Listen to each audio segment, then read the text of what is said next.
जय जिनेंद्र। आज हम एनसीईआरटी 12th डीपीआई द्वारा जारी किया गया आदर्श प्रश्न पत्र अर्थशास्त्र के सेट आ जो 2022-23 के लिए जारी किया गया है को सॉल्व करेंगे। आदर्श प्रश्न पत्र इस दृष्टि से जारी किए गए हैं कि आप 2022-23 की परीक्षा की तैयारी कर सकें। बहुविकल्पीय प्रश्न उपभोक्ता के व्यवहार का अध्ययन किया जाता है। सूक्ष्म अर्थशास्त्र व्यष्टि अर्थशास्त्र में एक उपभोक्ता के व्यवहार का अध्ययन किया जाता है कि एक उपभोक्ता किस प्रकार निर्धारित करता है कि वह न्यूनतम आय से अधिकतम संतुष्टि कैसे प्राप्त करेगा। कॉफ़ी, मान लीजिए आप चाय और कॉफ़ी दोनों पी सकते हैं। यदि कॉफ़ी का मूल्य बढ़ जाए तो अब आप कॉफ़ी की जगह चाय पीने लगेंगे तो चाय की मांग क्या होगी, बढ़ जाएगी। बढ़ता है। सही आंसर। अल्पकाल में उत्पादन प्रक्रिया में निम्नलिखित में से कौन से साधन होते हैं। अल्पकाल में उत्पादन प्रक्रिया में भूमि, पूंजी, श्रम, संगठन और साहस। सभी साधन में से भूमि स्थिर होती है और अन्य साधन को हम परिवर्तित कर सकते हैं, इसलिए स्थिर और परिवर्तनशील दोनों साधन होते हैं। सी सही आंसर है। कोई फर्म संतुलन की स्थिति में कब होती है। एक फर्म संतुलन की स्थिति में तब होती है जब उसकी मांग और पूर्ति दोनों बराबर होती हैं। और फर्म के संतुलन के लिए क्या ज़रूरी है कि उसकी मार्जिनल रेवेन्यू और मार्जिनल कॉस्ट यानी सीमांत आगम और सीमांत लागत दोनों बराबर हों। सामान्य कीमत का अध्ययन किया जाता है। वस्तु की सिंगल कीमत का व्यष्टि अर्थशास्त्र में और सभी वस्तुओं की सामान्य कीमत का अध्ययन समष्टि अर्थशास्त्र में। भी सही आंसर है। एक देश की भौगोलिक सीमाओं में एक वर्ष में उत्पादित वस्तुओं और सेवाओं के मूल्य का योग। चूँकि यहाँ भौगोलिक सीमा दिया है तो घरेलू वर्ड आएगा, मूल्यह्रास वर्ड नहीं दिया है तो सकल आएगा, सकल घरेलू उत्पाद। सही आंसर है। कीन्स के रोजगार सिद्धांत किस पर निर्भर है। प्रभावपूर्ण मांग पर। कीन्स कहते हैं कि मांग बढ़ने पर रोजगार बढ़ेगा और मांग घटने पर रोजगार घट जाएगा। रिक्त स्थान की पूर्ति कीजिए। उत्पादन संभावना वक्र। उत्पादन संभावना वक्र बाएं से दाएं नीचे की ओर ढाल वाला होता है। गिफिन वस्तुओं की मांग की लोच धनात्मक होती है, यानी जो गिफिन वस्तुएं होती हैं उनकी कीमत बढ़ जाए तो लोग उन्हें ज़्यादा खरीदने लगते हैं, और यदि उनकी कीमत घट जाए तो लोग उन्हें कम खरीदते हैं, यानी धनात्मक। साधन की एक इकाई बढ़ने पर कुल उत्पादन में होने वाली वृद्धि को क्या कहते हैं। सीमांत उत्पादन कहते हैं। पूर्ण प्रतियोगिता एक काल्पनिक स्थिति है, इसमें बहुत अधिक क्रेता विक्रेता होते हैं, वस्तुओं की संख्या अधिक होती है, एक मूल्य होता है। इस प्रकार की स्थिति सामान्य जीवन में नहीं पाई जाती, इसलिए ये क्या है, काल्पनिक स्थिति है। साख गुणक क्या बताता है कि आपने जो कॉमर्शियल बैंक होते हैं, व्यापारिक बैंकों की कोष में जब परिवर्तन होता है तो उनकी जमा में कितना परिवर्तन हो सकता है। बाजार का नियम जेबी से ने दिया। सही जोड़ियाँ बनाइए। सीमांत उपयोगिता को एमयू यानी मार्जिनल यूटिलिटी कहते हैं। मांग का नियम बताता है कि कीमत और मांग दोनों में विपरीत संबंध होता है। साम्य कीमत पर वस्तु की मांग और पूर्ति दोनों बराबर हो जाती हैं। वस्तु की मांग एक उपभोक्ता वस्तु की मांग करता है। आप भूख लगेगी तो आप सेब की मांग करेंगे। घाटे का बजट, जब सरकार आय से ज़्यादा व्यय करती है तो उस जो ज़्यादा व्यय करती है उससे स्कूल, हॉस्पिटल आदि बनाती है, जो पूंजी जिनसे पूंजी निर्माण होता है। मशीन आदि खरीदती है जिनसे पूंजी निर्माण होता है। एक शब्द में उत्तर। उस उपयोगिता का नाम बताइए जो पहले बढ़ती है, फिर स्थिर हो जाती है, फिर घटती है, उसे हम कुल उपयोगिता कहते हैं। उत्पादन फलन दो प्रकार के होते हैं, अल्पकालीन और दीर्घकालीन उत्पादन फलन होते हैं। घिसावट व्यय को आप मूल्यह्रास कहते हैं। आप साइकिल चलाते हैं, चलाते चलाते वह घिस जाती है, उसके मूल्य में कमी आ जाती है, उसे मूल्यह्रास कहते हैं। राष्ट्रीय आय को जनसंख्या से भाग देने पर हमें प्रति व्यक्ति आय प्राप्त होती है। राष्ट्रीय शब्द हटा के प्रति व्यक्ति लगाना है। रोजगार के परंपरावादी सिद्धांत किस प्रतियोगिता पर आधारित है? पूर्ण प्रतियोगिता। परंपरावादी अर्थशास्त्री क्या मानते थे कि पूर्ण प्रतियोगिता पाई जाती है, यानी वस्तुओं की संख्या अधिक होती है, एक कीमत होती है, वस्तु समरूप होती है। एमपीसी यानी उपभोग और एमपीसी यानी बचत। उपभोग आप बढ़ाएंगे तो बचत कम हो जाएगी, बचत बढ़ाएंगे तो उपभोग कम हो जाएगा, तो इनमें ऋणात्मक संबंध होता है। सत्य सत्य बताइए। पैमाने के प्रतिफल का संबंध दीर्घकाल से होता है, ये कथन सही है। परिवर्तनशील अनुपात का नियम अल्पकालीन होता है और पैमाने के प्रतिफल का नियम दीर्घकालीन होता है। व्यष्टि और समष्टि अर्थशास्त्र एक दूसरे के पूरक हैं, इसमें प्रतियोगी लिखा है, इसलिए यह असत्य है। वर्तमान समय में कोई भी अर्थव्यवस्था बंद अर्थव्यवस्था नहीं है। ऐसी कोई भी देश नहीं मिलेगा जहां आयात निर्यात नहीं होता, तो यह कथन सही है। आपको ये पता चल जाए कि भविष्य में ब्याज दरें बढ़ेंगी, तो अभी आप क्या करेंगे? ज़्यादा बचत करके रखेंगे, लेकिन इसमें लिखा है कि बचत कम होती है, इसलिए यह कथन असत्य है। अपूर्ण रोजगार अभावी मांग का परिणाम है। यदि मान लीजिए कि बाजार में मांग नहीं है तो कोई उत्पादक उत्पादन नहीं करेगा, उत्पादन नहीं करेगा तो लोगों को रोजगार नहीं मिलेगा, अपूर्ण रोजगार रहेगा, सही है। वस्तुओं का निर्यात, आप निर्यात करेंगे तो आपको दूसरों से पैसा लेना होगा, लेनदारी होगी, जबकि इसमें देनदारी लिखी है, इसलिए यह कथन असत्य है। व्यापार संतुलन में वस्तुओं और सेवाओं का भुगतान शामिल है, यह असत्य है, क्योंकि केवल वस्तुओं का भुगतान आता है, सेवाओं का भुगतान संतुलन में आता है, ना कि व्यापार संतुलन में। व्यष्टि अर्थशास्त्र की परिभाषा, चूँकि यहाँ परिभाषा पूछी है इसलिए आपको किसी अर्थशास्त्री की परिभाषा लिखनी होगी। जैसे हम बोल्डिंग की परिभाषा लिखेंगे कि व्यक्तिगत अर्थशास्त्र के अंतर्गत विशेष फर्मों, विशेष परिवारों, व्यक्तिगत कीमतों, मजदूरी, आयों आदि वस्तुओं का अध्ययन किया जाता है। तो ये आप यदि व्यष्टि अर्थशास्त्र का अर्थ आए तो व्यष्टि अर्थशास्त्र में छोटी छोटी इकाइयों का अध्ययन किया जाता है, और इसके साथ ये परिभाषा लिख सकते हैं। फिर है अवसर लागत किसे कहते हैं? मान लीजिए आपको 5,000 रुपये प्रति माह नौकरी करने पर 5,000 और 10,000 मिल सकते हैं। आप 10,000 की नौकरी करेंगे और 5,000 की नहीं करेंगे। ये जो दूसरा सर्वश्रेष्ठ विकल्प जिसका आपने त्याग किया है, वही आपकी क्या होगी?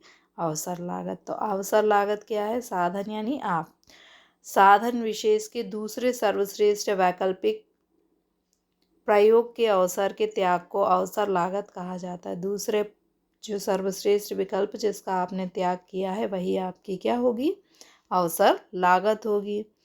पैमाने के प्रतिफल किसे कहते हैं? पैमाने का प्रतिफल ये बताता है कि यदि आपने भूमि, पूंजी, श्रम, संगठन और साहस सबको डबल कर दिया तो उत्पादन डबल होगा, उससे कम होगा या उससे अधिक होगा। ये कौन बताएगा? पैमाने के प्रतिफल का नियम।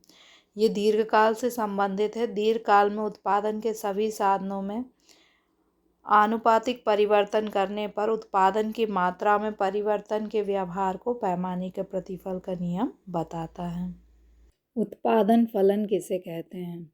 उत्पादन फलन क्या बताता है कि आपने उत्पादन के जो साधन हैं, भूमि, पूंजी,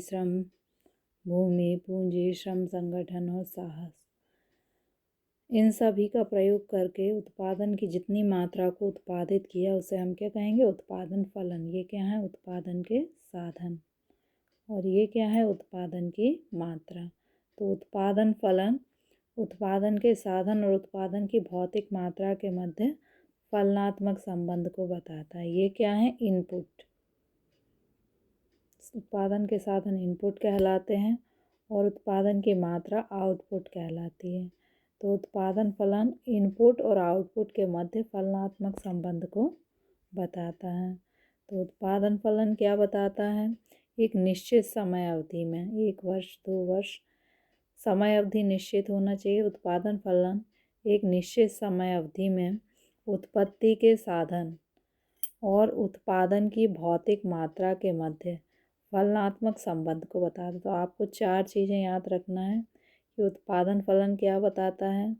एक निश्चित समय अवधि में उत्पत्ति के साधन और उत्पादन की भौतिक मात्रा के मध्य फलनात्मक संबंध को बताता है।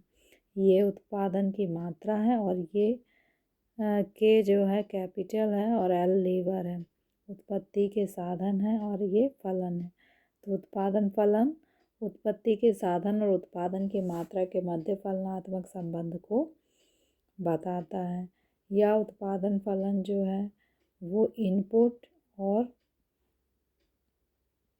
आउटपुट और इनपुट के मध्य फलनात्मक संबंध को बताता है। बस 2 नंबर में इतना ही काफ़ी है आपके लिए। अल्पकाल में एक फर्म का पूर्ति वक्र कैसा होता है? तो अल्पकाल में एक फर्म के पूर्ति वक्र का इस चित्र से स्पष्ट होता है। ये क्या है? ABC औसत परिवर्ती लागत। ये इसका क्या है? न्यूनतम। यहाँ के बाद ये बढ़ रही है। ये SMC है यानी अल्पकालीन सीमांत लागत वक्र। तो अल्पकाल में फर्म का पूर्ति वक्र कैसा होता है? न्यूनतम औसत परिवर्ती लागत। ये क्या है? देखिए ये बिंदु जो है वो न्यूनतम औसत परिवर्ती लागत का है, क्योंकि यहाँ तक ये घट रही है और यहाँ न्यूनतम होकर यहाँ से बढ़ रही है। न्यूनतम औसत परिवर्ती लागत के ऊपर ये क्या है? SMC यानी अल्पकालीन सीमांत लागत। तो ये सीमांत लागत वक्र का ये वाला भाग, ये क्या हो जाएगा? फर्म का पूर्ति वक्र। फिर से देखिए, ये है औसत परिवर्तन लागत का न्यूनतम बिंदु और इसके ऊपर क्या हो गया? ये अल्पकालीन सीमांत लागत का बढ़ता हुआ भाग। ये वाली जो स्थिति है ये फर्म का क्या होगा? पूर्ति वक्र होगा। तो अल्पकाल में फर्म का पूर्ति वक्र क्या होता है? ABC का न्यूनतम औसत परिवर्ती लागत के ऊपर अल्पकालीन सीमांत लागत वक्र का ऊपर बढ़ता हुआ भाग फर्म का पूर्ति वक्र होता है। ये लाइन चाहें तो आप ना लिखें, केवल इतना ही लिखें, क्योंकि 2 नंबर का चित्र भी नहीं बनाना, ये आपको समझाने के लिए बनाया है। दीर्घकाल में एक फर्म का औसत पूर्ति वक्र कैसा होता है? तो ये देखिए, ये LAC है यानी दीर्घकालीन औसत लागत वक्र है और ये LMC है यानी दीर्घकालीन सीमांत लागत वक्र है। ये जो LAC है वो यहाँ घट रही है और यहाँ इस बिंदु के बाद ऊपर बढ़ रही है, यानी ये इसका क्या हो गया? न्यूनतम बिंदु। तो दीर्घकालीन औसत लागत वक्र क्या होता है? LAC का या दीर्घकालीन औसत लागत के न्यूनतम बिंदु से दीर्घकालीन सीमांत लागत वक्र का ऊपर उठता हुआ भाग, मतलब ये भाग जो होगा वो फर्म का पूर्ति वक्र होगा। बस आपको इतना ही याद करना और चित्र भी नहीं बनाना, क्योंकि ये 2 नंबर का क्वेश्चन है। संतुलन कीमत या संतुलन मूल्य किसे कहते हैं? जिस कीमत या जिस मूल्य पर वस्तु की मांग और पूर्ति दोनों बराबर होती हैं उसे हम संतुलन कीमत कहते हैं। इसमें क्रेता विक्रेता दोनों संतुष्ट होते हैं, क्योंकि ना क्रेता को ज़्यादा कीमत देनी पड़ती, ना विक्रेता को बहुत कम मूल्य मिलता है। कीमत सीमा किसे कहते हैं? कीमत सीमा यानी सरकार जो है वो किसी वस्तु की कोई न्यूनतम सीमा निर्धारित कर दे कि इससे महंगी वस्तु नहीं बिकेगी, तो ये न्यूनतम सीमा क्या कहलाएगी? कीमत सीमा। न्यूनतम कीमत। किसी वस्तु या सेवा की सरकार द्वारा निर्धारित न्यूनतम निर्धारित कीमत को कीमत तल या कीमत सीमा कहते हैं। जैसे सरकार गेहूं की न्यूनतम सीमा निर्धारित कर देती है कि गेहूं जो है वो इस कीमत से कम कीमत पर नहीं बिकेगा। उत्पादन के प्रमुख कारक। उत्पादन कार्य जो है वो भूमि, पूंजी, श्रम, संगठन और साहसी द्वारा किया जाता है। आप चाहें तो 2 नाम भी लिख सकते हैं। भूमि का काम क्या है? उर्वरा शक्ति प्रदान करना। पूंजी का काम क्या है? उत्पादन के लिए धन प्रदान करना। भूमिपति को पारिश्रमिक क्या मिलता है? लगान मिलता है। पूंजीपति को पारिश्रमिक क्या मिलता है? ब्याज मिलता है। राष्ट्रीय आय लेखे के अनुसार अर्थव्यवस्था के प्रमुख क्षेत्र हैं। प्राथमिक क्षेत्र जिसमें कृषि आती है। द्वितीय क्षेत्र जिसमें विनिर्माण यानी उद्योग आते हैं। तृतीय क्षेत्र यानी जिसमें सेवा क्षेत्र आता है। भारत में विनिमय का माध्यम किसे माना जाता है? तो भारत में विनिमय का माध्यम मुद्रा को माना जाता है। विनिमय के माध्यम के रूप में मुद्रा के द्वारा वस्तुओं और सेवाओं का मुद्रा के द्वारा विनिमय, जैसे आप किसी को मुद्रा दे देते हैं और उससे वस्तु जो है वो ले लेते हैं। मूल्य के मापक के रूप में किसी वस्तु का मूल्य 1 रुपये लीटर, 100 रुपये किलो, यानी वस्तु का मूल्य हम किस में व्यक्त करते हैं? मुद्रा में, इसलिए इसे मूल्य का मापक भी कहा जाता है। केंद्रीय बैंक के साख नियंत्रण की प्रमुख कठिनाइयाँ। साख नियंत्रण, साख का मतलब होता है ऋण। केंद्रीय बैंक ऋण देती है और केंद्रीय बैंक प्रत्यक्ष रूप से तो ऋण नहीं देती, व्यापारिक बैंक के ऋण देती हैं और उन पर केंद्रीय बैंक नियंत्रण रखती है, उसे साख नियंत्रण कहते हैं। तो इस प्रकार केंद्रीय बैंक जो है वो व्यापारिक बैंकों की ऋण पर नियंत्रण रखती है। उसमें उसे क्या कठिनाई आती है? पहला है सभी बैंकों पर नियंत्रण है। हमारे यहाँ के जो व्यापारिक बैंक हैं उन पर पूर्ण एक तो नियंत्रण नहीं है। इसके बाद जो विदेशी बैंक हैं उन पर तो केंद्रीय बैंक का कोई नियंत्रण डायरेक्ट अधिक नहीं होता, इसलिए केंद्रीय बैंक को ऋण नियंत्रण में कठिनाई आती है। दूसरा, साख के अंतिम उपयोग पर, जैसे व्यापारिक बैंक ने ऋण किसके लिए दिया? व्यापार के लिए, और जिस व्यक्ति ने ऋण दिया उसने उसका उपयोग किसके लिए किया? सट्टा के लिए। तो जो केंद्रीय बैंक है उसका जो ऋण व्यापारिक बैंक देती है उसका उपयोग किस कार्य के लिए किया जाता है, इस पर केंद्रीय बैंक का कोई नियंत्रण नहीं होता है। ये 2 कठिनाइयाँ हैं।